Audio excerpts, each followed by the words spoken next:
The Galactic Council chamber floated in the darkness of space like a jewel. It was enormous, built by 47 different species over hundreds of years. Inside the main hall, representatives from every corner of known space gathered for the monthly session. The chamber was beautiful, with walls that showed the stars outside and floors that seemed made of light itself. Ambassador June sat in the human section, watching the debate unfold. He had been doing this job for 12 years now. 12 years of sitting in the same chair, speaking to the same council members, and getting the same results, which is to say, no results at all. Next to him, Hana was reading through data on her tablet. She was the chief science officer for the human delegation. Her mind was always working, always thinking 3 steps ahead. On his other side sat Tay, their military liaison. Tay rarely spoke, but when he did, people listened, or at least humans listened. The council had stopped listening to any of them a long time ago. The current debate was about the Gateway Network. It was a massive project that would connect all council territories through quantum bridges. Ships could travel between distant worlds in days instead of months. It would change everything. The council had been arguing about it for 5 years. June stood up when his turn came to speak. The chamber didn't fall silent. A few delegates kept talking among themselves. He was used to it. The human delegation would like to offer our assistance with the Gateway project, June said clearly. His voice carried across the chamber, even if his words didn't carry much weight. We have advanced computational systems that could help with the quantum calculations. Our construction teams have experience with large-scale projects in difficult environments. We would be happy to contribute. For a moment, there was actual silence. Then someone laughed. It was Councillor Tharn, one of the Kryn delegates. The Kryn were a warrior species, proud and strong. They had been in space for 3,000 years. Contribute? Tharn said, still chuckling. What could humans possibly contribute to a project of this scale? Your species has barely been off your homeworld for 200 years. More laughter rippled through the chamber. Hana's jaw tightened, but she said nothing. Tay's face remained calm, though his hands formed fists under the table. Council Prime Velthar raised one of his long arms. He was Velthari, a species so old that nobody remembered when they first achieved spaceflight. His skin was pale blue, and his eyes held the weight of centuries. Let us be realistic, Velthar said, his voice tired. Humanity means well, but they do not yet have the experience for such an undertaking, perhaps in another 1,000 years when they have matured as a species. June stood there, feeling the familiar sting of dismissal. It wasn't anger exactly. It was something worse. It was the feeling of not mattering at all. We have been part of this council for 83 years, June said quietly. In that time, we have contributed to 14 major projects. We have never failed a commitment. We have shared our technology freely. We have sent aid during disasters. We have asked for very little in return. All we ask now is to be allowed to help. Velthar didn't even look at him. Your offer is noted and declined. Next item on the agenda. Just like that, it was over. June sat down. Hana touched his arm gently. Tay stared straight ahead, his face like stone. The meeting continued for another 3 hours. Humans were not mentioned again. It was as if they weren't even there. When the session finally ended, June gathered his things slowly. He felt very tired suddenly, though not from the meeting. From all the meetings. All the years of being treated like children who should be grateful just to be in the room. Back at the human embassy section of the station, the 3 of them sat in June's office. The room was simple compared to other embassies. Humans preferred function over beauty. There were plants on the shelves, though. Earth plants. Hana grew them herself. Same story, different day, Hana said, pouring tea for each of them. It was real tea from Earth, not the synthetic stuff most stations served. Tay finally spoke. We've been here 83 years. We've proven ourselves over and over. It doesn't matter. They'll never see us as equals. June sipped his tea and looked out the window at the stars. No, he said softly. They won't. The 3 of them sat in silence for a long time. Outside, the station bustled with life. Thousands of beings from dozens of species went about their business. In the human quarter, children played in the gardens. Engineers worked on maintaining the systems that kept this section running. Scientists exchanged ideas in the labs. Diplomats prepared for meetings that would lead nowhere. Finally, June made a decision. I'm going to send a request to Earth. I think it's time we reconsidered our membership in the Council. Hana looked at him sharply. You mean leave? I mean stop wasting our time and resources on people who don't want us here, June said. He didn't sound angry. He sounded sad. We've tried. For 8 decades we've tried. Maybe it's time to accept that this isn't working. Tay nodded slowly. The military has been saying the same thing for years. We maintain half the defense networks in Council space, and they still treat us like we don't know what we're doing. Over the next 2 months, messages went back and forth between the embassy and Earth. The decision wasn't made lightly. There were debates in every human government. Some wanted to stay and keep trying. Others were tired of the disrespect. In the end, the vote was clear. Humanity would withdraw from the Galactic Council. June requested one final session with the Council. He stood in the same spot he had stood in hundreds of times before. This time, he had no proposal to offer. He had only a statement. After careful consideration, humanity has decided to withdraw from the Galactic Council, June said. His voice was steady. We appreciate the opportunity to have been part of this body. We bear no ill will toward any member species. We simply feel that our goals and the Council's goals are no longer aligned. We will maintain friendly relations with all who wish it, but we will no longer participate in Council matters. Thank you for your time. The reaction was nothing. A few delegates whispered to each other. Most looked bored. Council Prime Velthar simply nodded. Your withdrawal is accepted. We wish humanity well in their future endeavors. Next item on the agenda. That was it. 83 years, dismissed in a single sentence. The human delegation packed up over the following weeks. Hana carefully downloaded all the data from the shared council databases. Humans had always contributed to these databases freely, sharing discoveries and research. Most other species kept their best work secret. Hana made sure they had copies of everything humans had given, at least. Tay deactivated the defense coordination systems. Humans had built and maintained them for decades, keeping the Council's territory safe. He made sure to shut them down properly, though he didn't train anyone to take over. Nobody had asked. The families left first. Parents with children, elderly humans who had lived on the station for decades, teachers and artists and shop owners. They boarded transport ships back to human space. Then the scientists left, then the diplomats, then finally the essential staff. On the last day, June walked through the empty human quarter. The gardens were still beautiful, but nobody was there to see them. The lights in the apartments were dark. The halls were silent. 83 years of human presence gone. He boarded the last transport with Hana and Tay. As Teehee's ship pulled away from the station, he looked back one final time.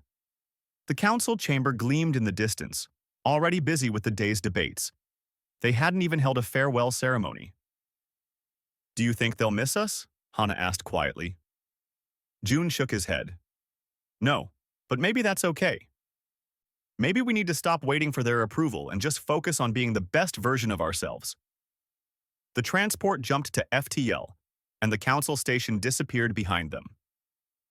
Ahead lay human space, and whatever future they would build on their own. Behind them, the Galactic Council continued its work, hardly noticing that humanity was gone. In the council chamber, Velthar reviewed the day's reports. There was a note about the human departure, filed under minor administrative matters. He barely glanced at it before moving on to more important business. After all, what difference could one young species possibly make? Humanity left. Quietly, and the council regrets its pride. 20 years after humanity's departure, Mina made a discovery that would change everything. She had spent 5 years studying human research papers in secret, reading them late at night in her small apartment on the council station. The Linray were a scholarly species, and Mina had always been curious. But this curiosity had become an obsession. The humans hadn't just been good at one or two things. They had been good at everything in a way that nobody else was. Their technology wasn't more advanced exactly. It was different. They built systems that worked together, that talked to each other, that adapted and learned. Other species built walls between their sciences. Humans built bridges. Mina had tested their old computational models against current council projects. Every single time, the human approach was more efficient. Not by a little, by orders of magnitude. They used less power, less space, less resources, and got better results. She finally gathered the courage to present her findings to the council's science committee. She expected resistance, and she got it. "These are old papers from a young species," one of the Velthari scientists said dismissively. "Interesting perhaps, but not revolutionary." Mina had prepared for this. She showed them the comparison data. She showed them how the Gateway Project failures could have been avoided using human mathematical models. She showed them how the defense networks were failing because nobody understood the human design philosophy.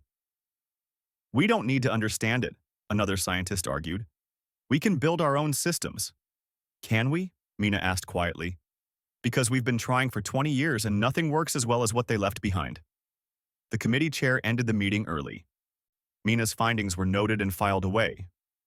But Councillor Rekmar had been in the audience. After the meeting, he found her in the hallway.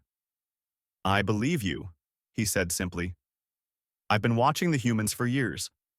Something has changed with them. Something fundamental." He invited her to join his research team. It was unofficial, working outside normal council channels. They collected every piece of data they could find on human activity. Every sighting, every sensor reading, every story from traders and refugees. The picture that emerged was astounding and terrifying.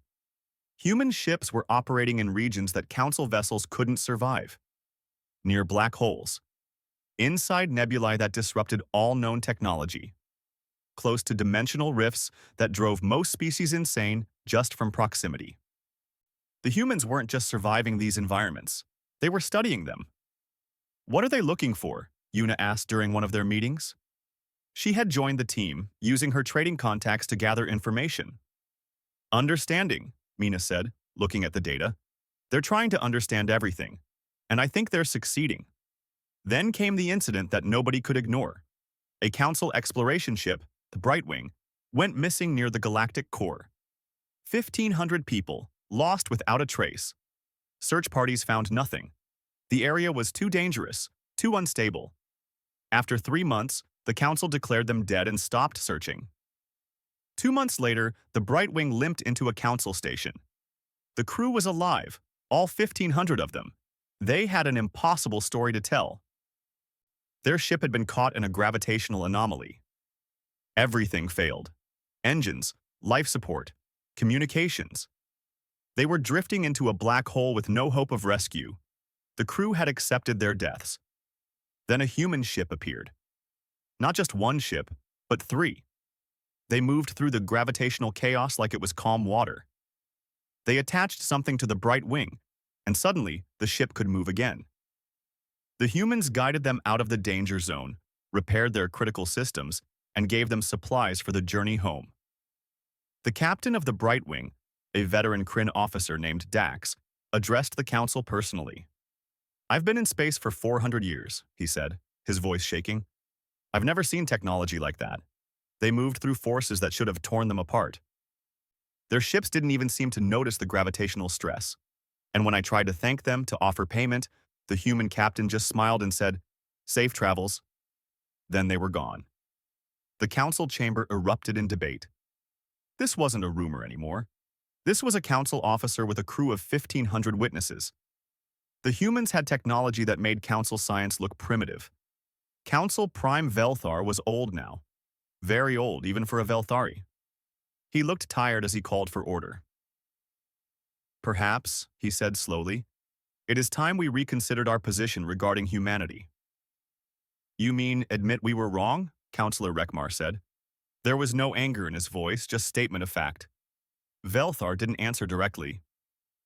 "I mean, we should explore diplomatic channels. Carefully."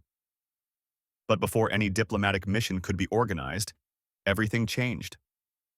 The first reports came from the outer colonies. Something was attacking them. Not pirates or raiders. Something else. Something that didn't communicate, didn't negotiate, just consumed. The attacked colonies sent desperate messages. Then they went silent. Council fleets were dispatched. When they arrived, they found nothing.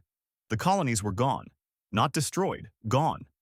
The planets were still there, but they were different somehow. Wrong. The matter had been changed into something else. 3 more colonies disappeared. Then 7. Then 15. The attacks were spreading inward, toward the heart of Council space. The enemy, whoever or whatever they were, moved through space in ways that didn't make sense. They appeared without warning. Council weapons barely scratched them. Scientists studied the few sensor readings they had. The conclusion was chilling. These beings existed partially outside normal space. They phased between dimensions. Normal physics didn't fully apply to them. They consumed matter and energy and converted it into something else. Someone in the research division named them the Devourers. The name stuck. The Council mobilized its fleets. 47 species contributed ships and soldiers. It was the largest military force ever assembled. They met the Devourers at a colony world called Turthos Prime. The battle lasted 4 hours. The Council lost 70% of its fleet. Turthos Prime was consumed. 10 billion people vanished in a day. Councillor Rekmar stood in the command center, watching the tactical displays. The Devourers were spreading through Council space like a disease. Conventional weapons were almost useless. A few ships had managed to damage them using experimental gravity weapons, but not enough. Not nearly enough. "We need help," he said aloud. Nobody disagreed anymore. Una pulled up a star map. In one corner, highlighted in soft blue, was human space. Still silent, still isolated. But possibly their only hope. "Will they even talk to us?" she asked. "After everything we did to them?" Mina was looking at the Devourer attack patterns. Something about them seemed familiar. She pulled up some of the old human research papers she had studied. There, buried in a theoretical physics paper from 60 years ago, was a section on extra-dimensional threats. The human scientist who wrote it, a woman named Hana, had theorized about beings that existed between dimensions. She had also theorized about how to fight them. "They knew," Mina whispered. "They theorized about this decades ago. They might be the only species that has any idea how to stop these things." Rekmar made a decision. "Prepare a diplomatic ship. I'll go myself." "The Council Prime should go," one of his officers said. "It's more appropriate." Rekmar shook his head. "Velthar has pride. I have desperation.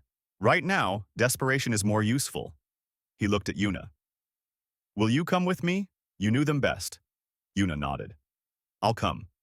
But Rekmar, we treated them terribly for 80 years. Then we ignored them for 20 more.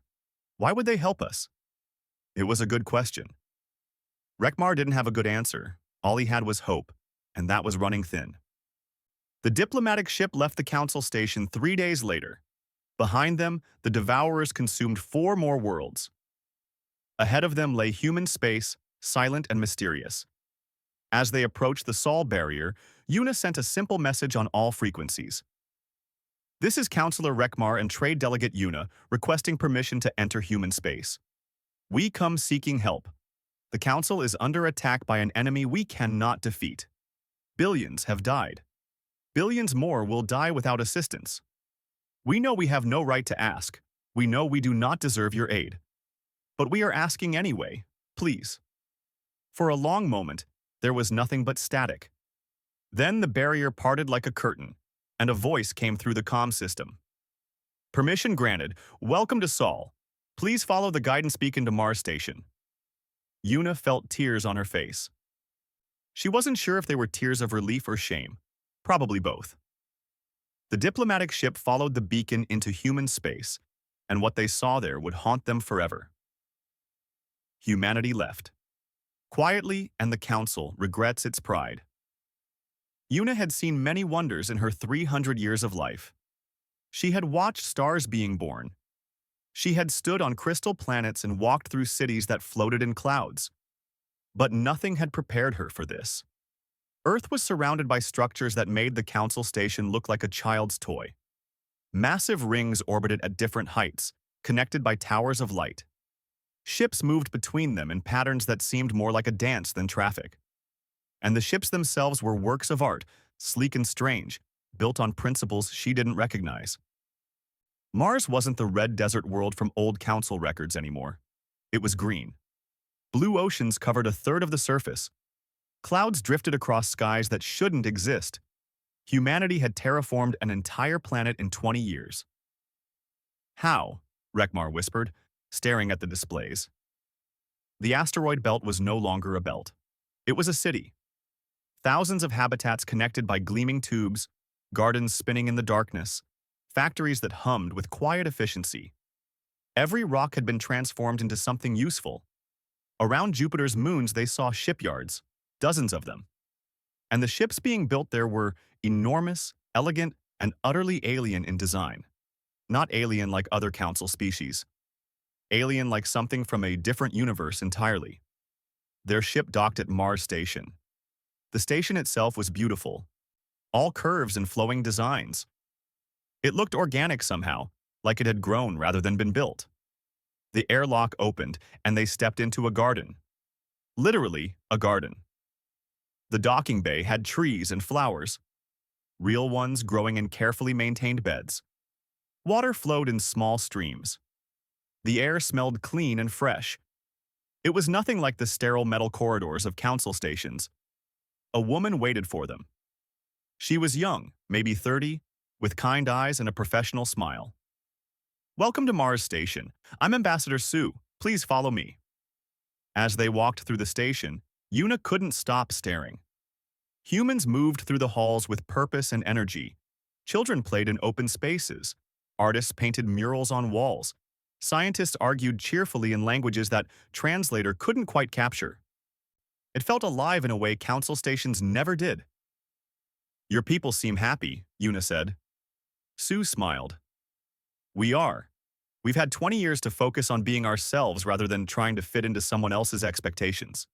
It's been liberating." They entered a conference room that overlooked Mars below. The view was breathtaking. Rekmar forced himself to focus on why they were here. "Ambassador Sue, I'll be direct. The Council is facing extinction. We're being attacked by beings we call devourers. They exist partially outside normal space. Our weapons barely affect them. Billions have died. We need help." Sue's expression became serious. "We know. We've been monitoring the situation." "You've been watching us die?" Rekmar said, unable to hide his shock. "We've been assessing the threat," Sue corrected gently. "The Devourers are dangerous. We needed to understand them before acting, but we were always going to help. We were just waiting for you to ask." The door opened again, and a man entered. He was older, maybe 60, with gray in his hair and the bearing of someone who had spent a lifetime in command. "I'm Admiral Tay," he said. "I command Earth's defense fleets. Tell me everything about these Devourers. Where they attack, how they move, everything." For the next 3 hours, they shared all the data the Council had gathered. Tay listened carefully, asking precise questions. Sue took notes on a tablet. When they finished, Tay stood and walked to the window. "We theorized about beings like this 70 years ago," he said. "One of our scientists, Dr. Hana, wrote extensively about extra-dimensional entities. We've spent the last 2 decades developing technology specifically designed to fight threats that exist outside normal space." "You knew this would happen?" Yuna asked. "We knew it was possible," Sue said. "The universe is vast. It seemed unlikely we were the only beings who could move between dimensions. So we prepared." Rekmar felt something he hadn't felt in years. Hope. "You'll help us?" Tay turned to face them. His expression was unreadable. "You treated my grandmother very poorly. Ambassador June spent her life trying to earn respect from people who would never give it. She died 5 years ago, sad and disappointed." The silence in the room was heavy. Yuna felt shame burning in her chest. "I'm sorry," Rekmar said quietly. "We were wrong. About everything. I know an apology doesn't fix anything, but I need you to know.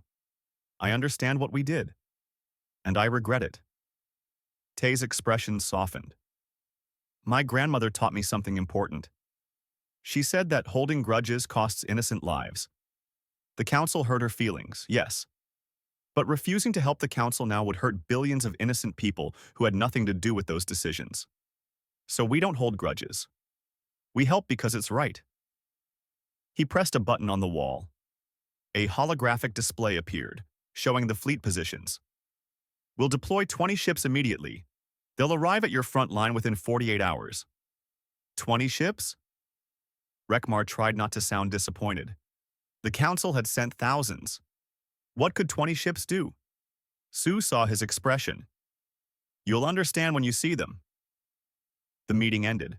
As they were escorted back to their ship, Yuna asked if they could speak to any of the old delegation. Ambassador June was dead, but what about the others? Dr. Hana is our chief scientific advisor now, Sue said. She's quite busy, but I can arrange a brief meeting. Hana was 70 now, but her eyes were still sharp and curious. She met them in a small cafe overlooking the Martian landscape. She ordered tea, just like she had 20 years ago on the council station. I remember you, she said to Yuna. You were always kind. I should have been more than kind, Yuna said. I should have stood up for you. Hana shrugged. You were one person in a chamber of thousands. What could you have done? She sipped her tea. The council's dismissal was the best thing that ever happened to us. It forced us to stand on our own, to trust ourselves, to reach for heights we never would have attempted if we were still trying to please others. You're not angry? Rekmar asked. I was for a while, but anger is exhausting and we had work to do. Building all of this, she gestured at the city below, took all our energy. We didn't have any left for bitterness. Their ship departed the next day. Behind them, the human fleet assembled. 20 ships, as promised. But these weren't ships like anything in the council fleet. They were larger, sleeker, and they moved through space with a grace that seemed impossible. The journey back took 2 weeks. When they arrived at the front lines, 3 more worlds had been consumed. The council's remaining fleets were in full retreat. Hope was dying. Then the human fleet arrived. The Devourers had just started attacking a heavily populated world called Kess. 5 billion people. The council fleet was trying to evacuate as many as possible, but there wasn't enough time. The Devourers phased into normal space, their forms twisting and wrong, and began their attack. Then the human ships engaged. Yuna watched from the command deck of a council flagship. What she saw defied understanding. The human ships didn't just fight in normal space. They phased in and out of dimensions, matching the Devourers' own movements. They used weapons that bent gravity, that twisted space itself, that reached into other dimensions. The battle lasted 6 hours. When it ended, the Devourers were retreating. Something they had never done before. Kess was saved. 5 billion lives preserved. On the command deck, hardened soldiers who had seen countless battles stood in silence. Some were crying. The human fleet had lost 2 ships and 300 crew members. But they had won. Admiral Tay's face appeared on the main screen. We'll need to coordinate our forces. The Devourers will adapt to our tactics. We need to move quickly. Rekmar found his voice. Why? Why would you sacrifice your people for us? Tay looked tired, but there was no hesitation in his answer. Because it's what we do. We help. Not for glory or gratitude. We help because if we don't, who will? The screen went dark. Around Yuna, council officers were already working on coordination protocols. For the first time in months, there was activity driven by hope rather than despair. They could have left us to die, Yuna said quietly. After everything. A young officer nearby, barely old enough to have been born when humans left the council, overheard her. My father told me stories about humans. He said they were strange. They cared about things that didn't benefit them. They helped even when it hurt them. He never understood it. The officer looked at the screen where the human fleet was visible. I think I understand now. They don't help because it's smart or because they'll get something back. They help because it's who they are. Yuna thought about Ambassador June, sitting in the council chamber for 12 years, never giving up even when everyone dismissed her. She thought about Dr. Hana, still kind after decades of disrespect. She thought about Admiral Tay, fighting for people who had hurt his grandmother. Yes, she said softly. That's exactly who they are. Humanity left. Quietly, and the council regrets its pride. The war lasted 8 months. 8 months of humanity fighting alongside the council, pushing the Devourers back system by system. 8 months of council species learning to trust the strange young species they had dismissed. 8 months of humans showing over and over that strength wasn't about pride or age. It was about choosing to do what was right even when it was hard. In the end, the Devourers were pushed back through the dimensional rifts they had come from. Human scientists, working with Mina and a team of council researchers, developed a way to seal the rifts. Not permanently, but for long enough. Long enough to rebuild? Long enough to prepare in case they ever returned. The cost was heavy. Humanity lost 8,000 soldiers and 12 ships. The Council lost millions of civilians and hundreds of worlds. But they had survived. Together. Now the Council convened for the first time since the war ended. But not in their old chamber. That had been destroyed when the Devourers attacked the core worlds. Instead, they met on Earth, in a simple building in Seoul. Humanity had offered to host while the Council rebuilt. June would have loved the irony. After spending her life trying to earn a seat at the Council's grand table, her grandson now welcomed that council into a humble human building. Councillor Rekmar stood at the front of the chamber. He was Council Prime now. Velthar had died in the war, along with many others of the old guard. The galaxy had changed, and its leaders had changed with it. We owe humanity more than words can express, Rekmar began. His voice carried through the simple room. No grand acoustics here, just clear, honest sound. They saved us when they had every reason to let us fall. Today, we have the opportunity to rebuild our relationship with them. To do better than we did before. He looked at Ambassador Su, who sat in the section reserved for guests. Humanity, we formally request that you rejoin the Galactic Council. Not as you were before, but as you should have been from the beginning. As full and equal partners. We offer you leadership positions in all major committees. We offer command of the Joint Defense Forces. We offer control of the Gateway Project. We offer trade advantages and territorial rights. We offer everything we can to make amends. Sue stood. She looked calm, but Yuna, sitting nearby, could see the emotion in her eyes. This was what June had wanted. What Hana had worked for. What Tay had fought for even after they left. On behalf of humanity, I thank the Council for these generous offers, Sue said, and I respectfully decline them. The chamber erupted in confused whispers. Rekmar held up a hand for silence. You decline? May I ask why? Because they're the wrong offers, Sue said gently. You're trying to give us power and control, but that's not what we want. We didn't help you to gain power over you. We helped because people were dying. She walked to the center of the chamber. Humanity will rejoin the Council, but not on those terms. We don't want to lead. We don't want control. We want partnership. Real partnership, where every species has an equal voice. Where younger doesn't mean lesser. Where different doesn't mean wrong. Hana stood up from her seat. At 70, she moved slower than she once had, but her mind was as sharp as ever. May I speak? Of course, Dr. Hana, Rekmar said. The Council's greatest weakness was never technology or military strength, Hana said. It was pride. Pride that made you dismiss ideas that didn't come from ancient species. Pride that made you value age over wisdom. Pride that cost millions of lives when you were too stubborn to ask for help. She looked around the room.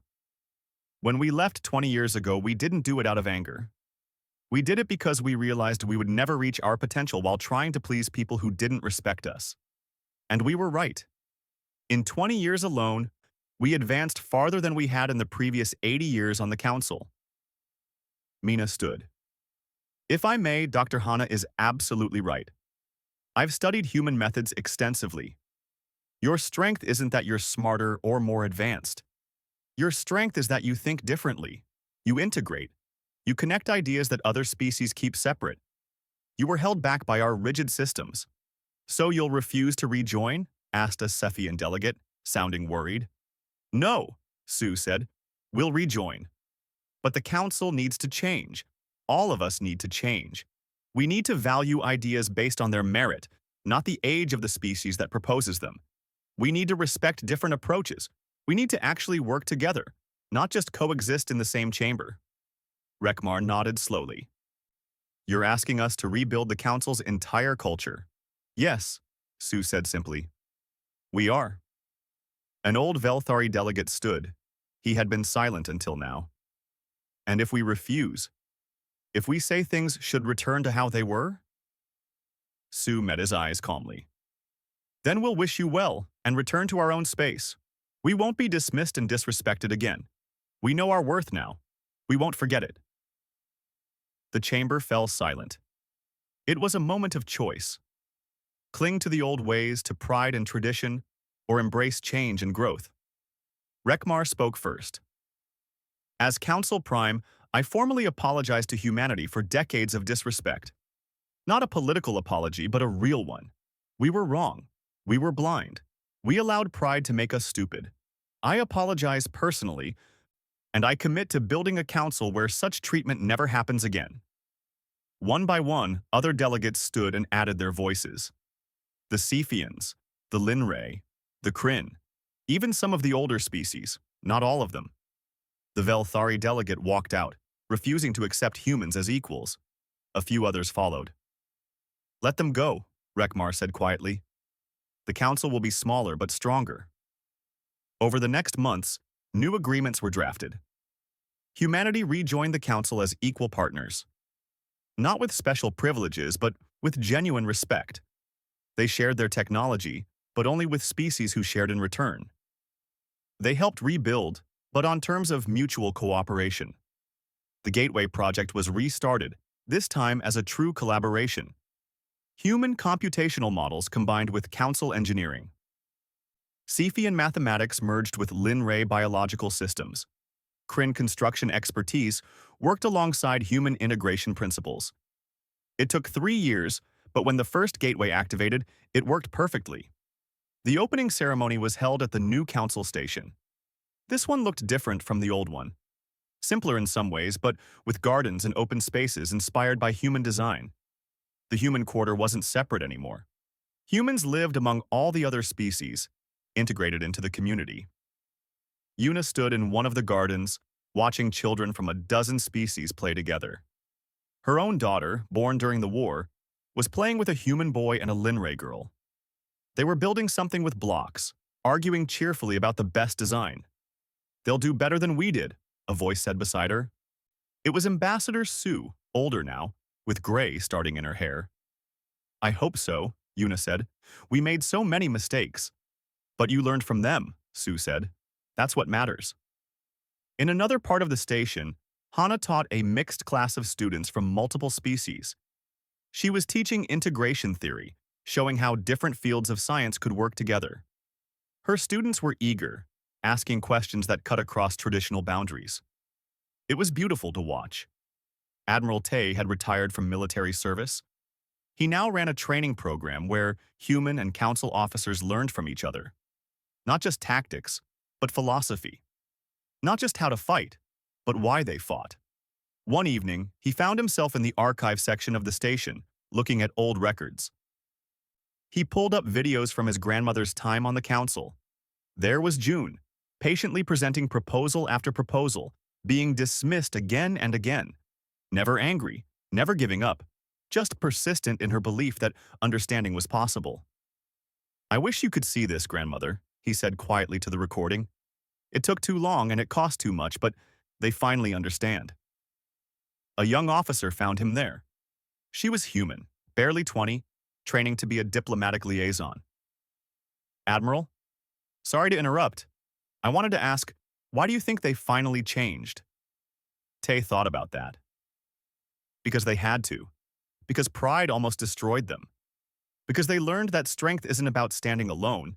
It's about knowing when to stand together. And why did we come back? The young officer asked. After they treated us so badly? Because holding grudges costs lives, Tay said, repeating his grandmother's words. Because we're better than our hurt feelings. Because the only way to make things better is to actually do the work of making them better. The officer nodded and left. Tay looked at his grandmother's image one more time, then closed the file. Outside the station, ships from 44 species moved through space together. Smaller than before, yes. Some species had chosen pride over progress, but those who remained were building something new. Something better.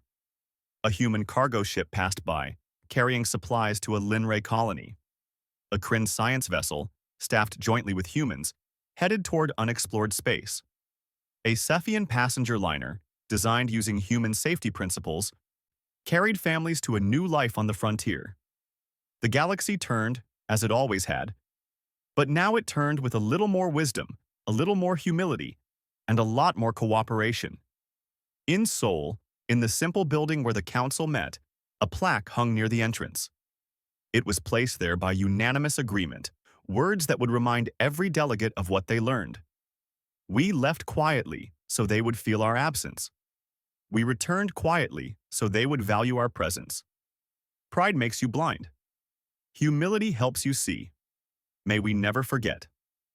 Below that, in smaller text, in memory of Ambassador June, who never stopped believing we could do better. And in the garden that surrounded the building, earth flowers grew alongside plants from 43 other worlds, their roots tangled together, growing stronger by supporting each other in the soil they shared. That, in the end, was humanity's greatest gift to the galaxy. Not their technology or military might, but the simple, persistent reminder that different didn't mean lesser, that youth didn't mean ignorance, that pride was nothing compared to the strength found in genuine partnership.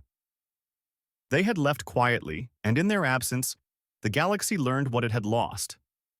They had returned just as quietly, and in their presence the galaxy learned what it could become.